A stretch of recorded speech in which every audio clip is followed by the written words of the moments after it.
অধিকাংশ নামাজির একটা common problem হলো নামাজে তাড়াহুড়ো করা।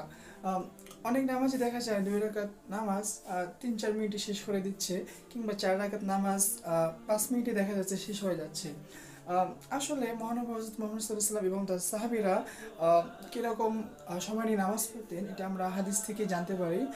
আমরা যদি নামাজের মাসালাগুলো নাও জানি, তবে আমরা কিন্তু ধীরে নামাজ আদায় করা কিন্তু ছেড়ে দিতে পারি না, কারণ ধীরে নামাজ পড়ার কোনো অজুহাত নেই। একজন ব্যক্তি আহ, তার জ্ঞানের স্বল্পতার কারণে কিংবা কোনো ওজোরের কারণে নামাজ সম্পর্কে বা নামাজের যে নিয়ম কানুন বিধিবিধান এগুলো সম্পর্কে কম জানতেই পারে, কিন্তু আহ, নামাজ তাড়াতাড়ি পড়া বা সূরা কেরাতগুলো তাড়াতাড়ি শেষ করা, রুকু সিজদাগুলো তাড়াতাড়ি শেষ করা, এর পক্ষে কিন্তু কোনো অজুহাত পেশ করার কোনো সুযোগ নেই।